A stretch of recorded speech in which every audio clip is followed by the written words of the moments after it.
कृष्ण स्तुति सीखेंगे। भगवान श्री कृष्ण को यदि सबसे अधिक पसंद है तो भजन पसंद है। भगवान श्री कृष्ण को भजन के माध्यम से यदि चाहे तो आप बुला सकते हैं, उन्हें अपनी ओर आकर्षित कर सकते हैं, सिर्फ और सिर्फ भजन के माध्यम से। यदि भगवान का भजन आपके हृदय से निकले सिर्फ उनके लिए, मेरे कृष्ण के लिए, तो मेरे कृष्ण लल्ला आप तक पहुंच जाते हैं। आज हम लोग सीखेंगे श्री कृष्ण स्तुति। कृष्ण स्तुति में क्या है, इसमें एक सुंदर सा है, श्री कृष्ण चंद्र मुकुंद आनंद कंद द्वंद विमोचनम। अब इसको हम लोग सुर देंगे। पहले ऐसे है, देखिए ऊपर में बोर्ड में लिखा है, हम डायरी से पढ़ रहे हैं क्योंकि बार बार अप देखना हमारे लिए इम्पॉसिबल होगा, तो इसलिए हम डायरी फॉलो कर रहे हैं, आप लोग बोर्ड फॉलो करिएगा, ठीक है। श्री कृष्ण चंद्र मुकुंद आनंद कंद द्वंद विमोचनम। श्री कृष्ण चंद्र मुकुंद आनंद कंद द्वंद विमोचनम। करुणाकरं कमलापतिं कञ्जारुणायतलोचनम्। करुणाकरं कमलापति कञ्जारुणायतलोचनम्। कालिन्दीकुलुकदम्ब तरुतर वेणुवादं तत्परम्। कालिन्दीकुलुकदम्ब तरुतर वेणुवादं तत्परम्। बलदाहिनं बलदाहिनं जयदाहिनं राधावलम्। बलदायिनं वरदायिनं जयदायिनं राधावरम्। सौधर्मध्वंसक दैत्य कंसक निशंस दर्प विभंजनम्। सौधर्मध्वंसक दैत्य कंसक निशंस दर्प विभंजनम्। यहाँ गलती होगी आप लोग का। सौधर्मध्वंसक दैत्य कंसक निशंस दर्प विभंजनम्। सौधर्मध्वंसक दैत्य कंसक निशंस। भयभंजनं खलगंजनं सुरसिद्धि मुनि मनरंजनम्। भयभंजनं खलगंजनं सुरसिद्धि मुनि मनरंजनम्। प्रणमामि शोभाधाम श्यामं ललाम कुंज विहारिणम्। प्रणमामि शोभाधाम श्यामं ललाम कुंज विहारिणम्। रुजहारिणं सुखकालिनं गोपाल गिरिवरधारिणम्। रुजहारिणं सुखकारिणं गोपाल गिरिवरधारिणम्। श्री कृष्ण चंद्र मुकुंद आनंद कंद द्वंद विमोचनम्। श्री कृष्ण चंद्र मुकुंद आनंद कंद द्वंद विमोचनम्। श्री कृष्ण श्री कृष्ण श्री कृष्ण श्री कृष्ण श्री कृष्ण श्री कृष्ण श्री कृष्ण श्री कृष्ण। ऐसे करके हम लोग इसे समाप्ति करते हैं। और ये जो है सुबह सुबह प्रातः काल सूर्य भगवान को अर्घ्य देने के बाद प्रातः काल उठिएगा, सूर्य भगवान को अर्घ्य दीजिएगा। और ये एक दिन करने से शक्ति नहीं बढ़ेगी, ये प्रत्येक दिन ना तपस्या करना पड़ता है, ये व्रत करना पड़ता है। जैसे माँ लोग को देखिए, आप व्रत करती है ना, तो व्रत क्यों करती है वो लोग? व्रत करती है कि मैं व्रत लेती हूँ किसका? अन्य का। कम ज्ञान होने की वजह से जो मैयागण हैं वो लोग सिर्फ अन्न त्यागती हैं, पतियों को गाली देना नहीं त्यागती हैं, वो लगातार गाली देती रहती हैं, है ना। उपास किए हुए हैं और उपास के दिन में एडवांस गाली देंगे। क्यों? पेट खाली है, दिमाग गर्म है, तो एक्स्ट्रा गाली देगी वो।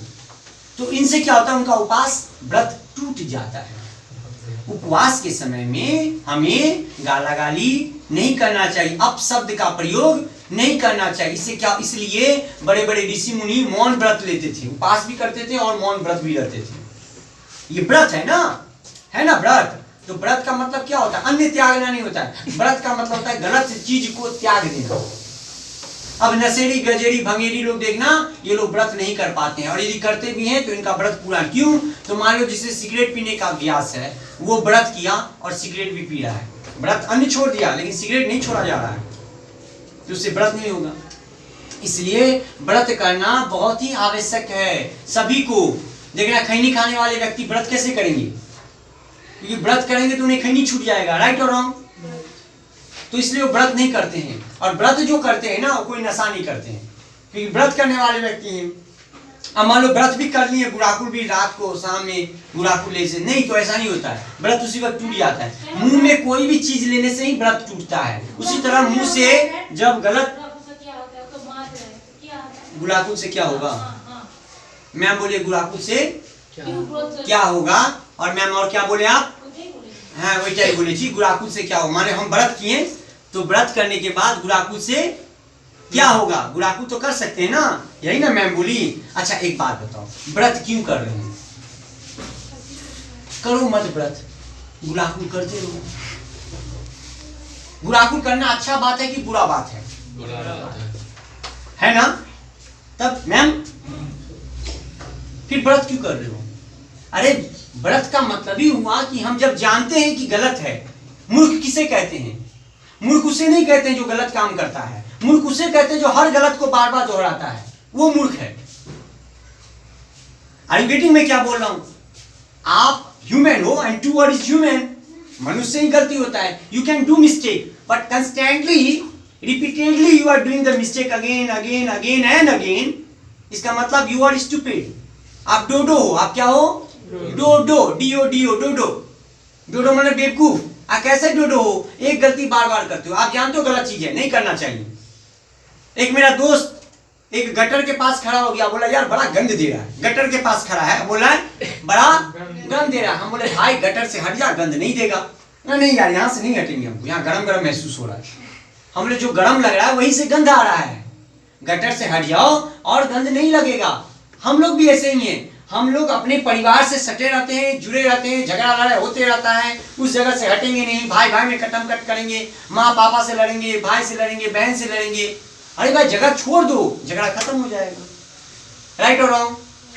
कम से कम थोड़े दिन के तो छोड़ो, यही झगड़ा होने लगे घर से निकल जाओ। तो बुद्धिमान मर्द लोग क्या करते हैं, व्यक्ति लोग क्या करते हैं, ये घर में क्लेश होता है, झगड़ा होता है, वो लोग घर से थोड़ी देरी के लिए चले जाते हैं, थोड़े दिन के लिए चले जाते हैं, तो घर में झगड़ा लड़ाई खत्म हो जाता है। सही और गलत, थोड़ी देर करो तो झगड़ा लड़ाई ना, थोड़ी देरी में झगड़ा ऊपर उठ जाता है, थोड़ी देरी में झगड़ा खत्म हो जाता है। यदि दो पति पत्नी है, झगड़ा हो रहा है, तो या पति या पत्नी को, एक आदमी को बस सरेंडर होकर के धीरे से घर से निकल जाओ। और कुछ तो पत्नियां होती है घेर लेती है पति को, तोड़ा के नहीं के जाए दिन, तोड़ा के नहीं के जाए। अरे ऐसे कहने से कैसे होगा, झगड़ा तो और ज्यादा हो जाएगा। थोड़ा के नहीं के जाए दिन, अब भाई मर्द को तो जाने दो, तुम नहीं जाओगी, घर में रहो, अस्थिर रहो। एक पुरुष चले जाएगा, थोड़ा देर बाद झगड़ा खत्म। अब वैसे भी देखना, हर घर में देखना पुरुष ही पहले जाता है। झगड़ा लड़ाई इतना होता है कि पुरुष पहले, मेरे घर से दो दो पुरुष चले गए हैं, अब ऐसे जगह पे गए कि कभी रिटर्न नहीं आने वाले हैं।